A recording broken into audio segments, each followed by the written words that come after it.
Hey, this is Gianni with Trip Report on the Middle Fork Salmon, August 25th to 29th. Did a quick trip, 5 days. It's really 4 days.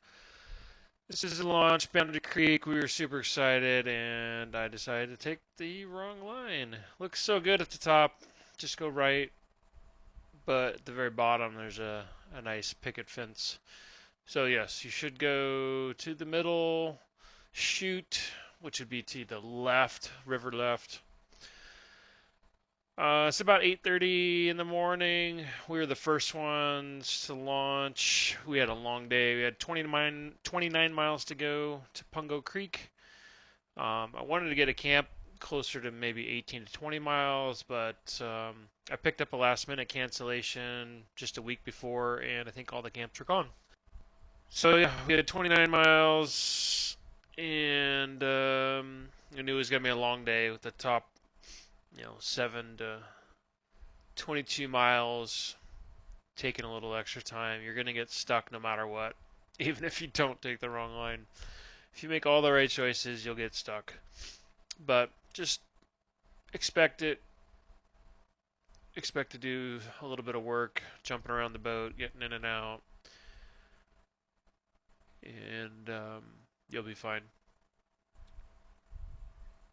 So it was just myself and one other buddy. We were in our own boats, 16 foots. I had an NRS, old one from about 2004.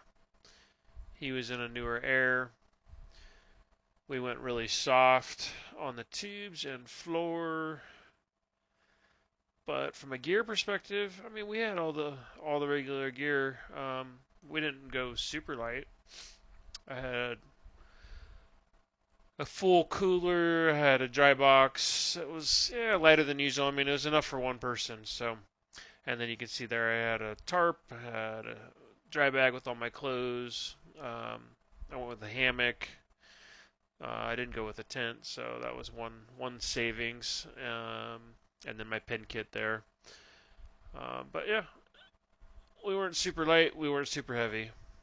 One thing to note is it's just busy. You're just mentally looking all the time, trying to figure out the lines, trying to avoid rocks, looking for hazards, and so it's a busy day. I would much rather have taken my time and maybe done two camps within the first 20 miles, maybe do 10 a day, something like that would have been probably ideal. But I had a previous engagement, and like I said, it was a last minute cancellation, last minute pickup, so I knew they were going to be long days. This ended up being a 9-hour day, so we launched at 8:30, got into camp that afternoon. So you definitely need to be proficient with shipping oars. Just know that you're not going to get big, powerful strokes. Basically every stroke I'm hitting rocks on the bottom. Your oars are going to take a beating. I brought two spares just in case. Luckily, I didn't need either one. But I got downstream oars kicked back at me because I got sloppy with my downstream oars. I had an oar, get yanked out of the horn maybe a couple times. Once really bad, but luckily no damage done, and we survived. That top first bend rapid probably took me 5 minutes to get through. That was the worst. Just a bad decision right out of the gate. I was excited, wanted to go, thought it looked all right, and even though I know it wasn't, and just reminded myself to make better decisions. Ramshorn was quite difficult as well. It's probably the second most difficult, I would think. I haven't seen a lot of video on it. I don't know. Maybe it's just this really low flow, but you can see the blowout from 2 years ago still getting eroded away. They're just boulders all over the place. There's no clear line. You're just gonna be playing plinko all the way down. So again, take our time, tried to make some moves. In this case, he trying to slow down. It was hard to slow down. You just could not get a powerful stroke in at all. So you're gonna run into rocks. You're gonna spin around. You're just gonna do the best you can. So again, trying to slow down, trying to avoid rocks, trying to move a little bit left and right. Little spin to win. And I'm just not a finesse person. I tend to brute force things when I shouldn't, and that's just my nature. So I got lucky and didn't break anything. The other interesting thing about the top is just the fires have devastated this area. It's just so many dead trees that are still standing, and in this case there's an active fire around mile 9, so we were getting a lot of smoke mixed in with the clouds, and it's just kind of an eerie feeling. And then once you get through the chute, it opens up and there's really 2 channels. There's a right channel that's pretty skinny but looked doable. I thought I was going to head that direction. I was kind of waiting for my buddy to get through, so I just got hung up here and hung out for a little bit and was trying to scope my line.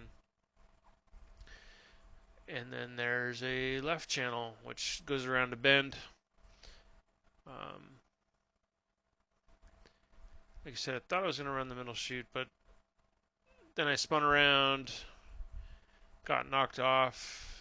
But the current was just taking me left. I just couldn't get any good strokes to go down the chute, and I was like, oh, left looks better. I'll just follow my buddy down that way, so at least we're together. The bend, it clogs up with boulders, and he got stuck. I thought I'd end up bumping him, but then I got hung up and spun around and ended up going right beside him and stuck. So again, it's just you're half in control, half out of control.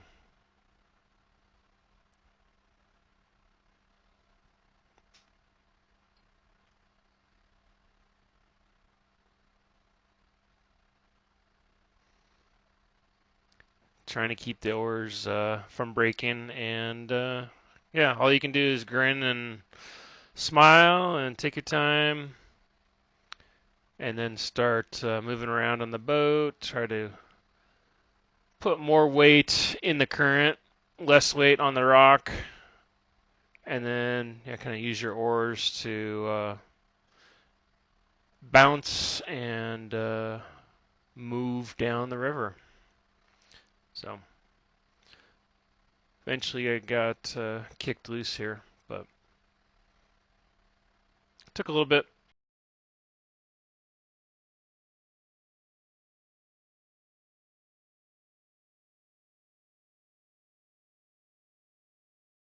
So the plan was to do basically most of the river. It's 100 miles, a little over 100 in 4 days, and then have a really early exit on the last day, on the 5th day. So my camps ended up being 29 miles on the first day. Then we had a 16-mile day on the second day, and then 26, 26, and then the last day was really like 4 miles out. So it's really nice to get to the boat ramp on the takeout and be the only one there. So yeah, we ended up being the first ones off. We had Goat Creek Camp, which is a mile from the confluence. It's perfect for just small group. I counted maybe 4 small tent sites, so you could probably do 4 people pretty easily in there, or be a little more cramped with more. Here's Hell's Half Mile. Again, this is another very tricky, challenging one. Boulders everywhere. Really no good, clean line for me. And so yeah, you're just slowly working your way down. This is my second time running the Middle Fork. The first time was actually 2 years ago when these blowouts first happened. So we ended up having to line our rafts through Ramshorn, and then we portaged Hells, and then we portaged Velvet. So yeah, just about 2 years ago, almost to the day, was my first time running the Middle Fork. So definitely fun to see how the river changes and be able to stay away from portaging was nice, but still very challenging.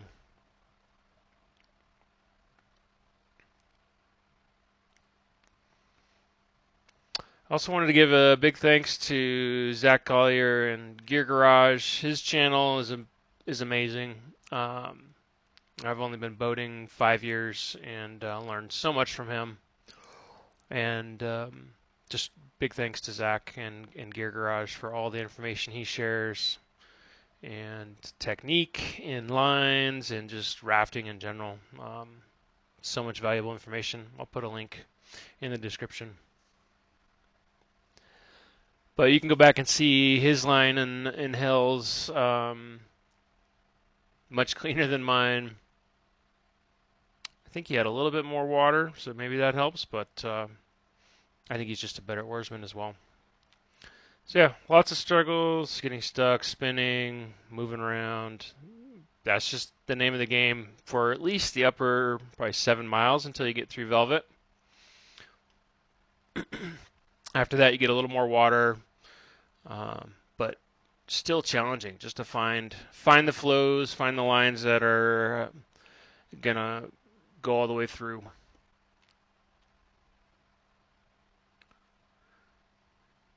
Just looking at the river, trying to figure out, as it widens and opens up, is it the left side or the right side? Because it seems like there's a lot of bars right in the middle of the river, so you get these islands with water trying to get to one side or the other. And funny enough, the bigger channels seem to be right along the banks for now until things move again. So yeah, in this case, there is a left and a right.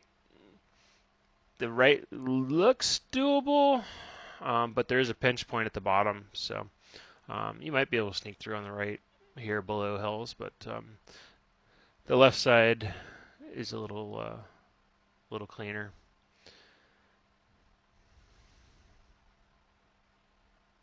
And there you can see the right channel coming in. Definitely some rocks to contend with.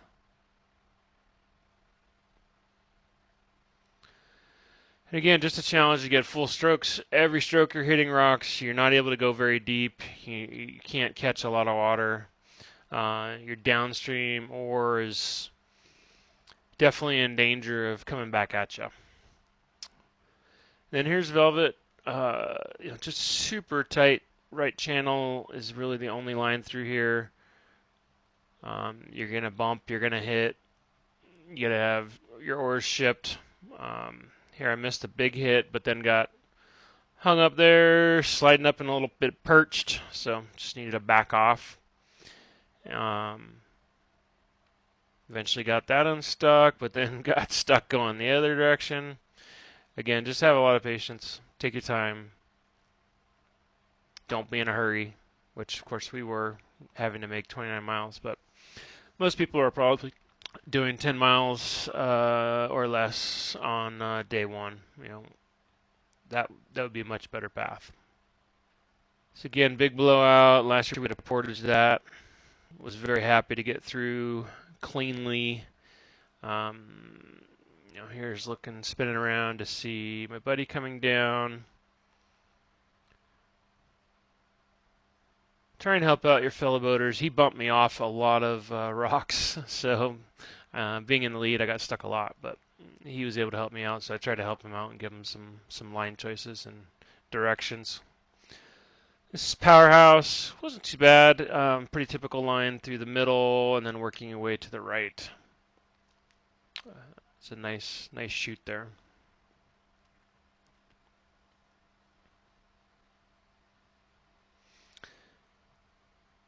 And then I didn't get a lot of coverage or footage of the chutes, which are in the middle. Again, it's just really wide and flat. You're trying to look for the flow, working your way, left and right, because again, the bigger channels tend to be along the banks, as most of the rocks and debris have been deposited right in the middle of the river for now. Powerhouse wasn't too bad. But you got to be on your game. You're always looking, paying attention, working a lot to find the deepest channel or getting unstuck.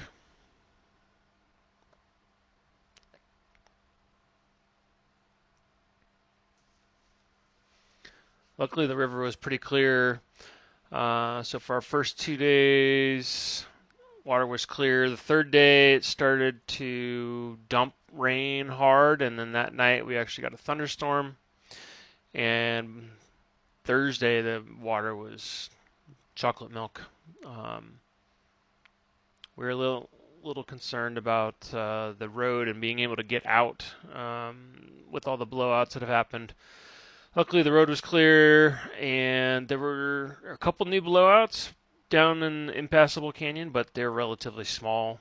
Just some debris on the side of the river, but not impacting the rapids at all. So, no issues with thunderstorms. But yeah, it rained pretty hard.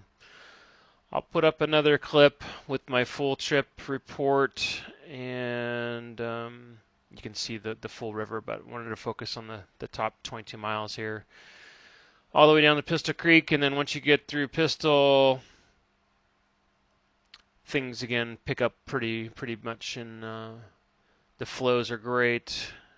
No issues. Well, there's still issues. There's still plenty of rocks and things to deal with, but not nearly as bad as the top 7 miles, and then through the 22nd mile, then you get to Indian Creek and you pick up a lot of water. This is where we camped last year. This is Big Bend Camp. So it's about 7 miles in. It would have been nice for us to if we had more time to hang out there. And then here's Pistol, just running the far left line, far left chute. Nothing too unusual here. It's so intimidating. Just your perception is you're going to hit a rock, you're going to get stuck. So you just got to be confident in those lines, know what you're looking for, and ship yours and go for it. So that's it, top 22 miles. Thanks for watching.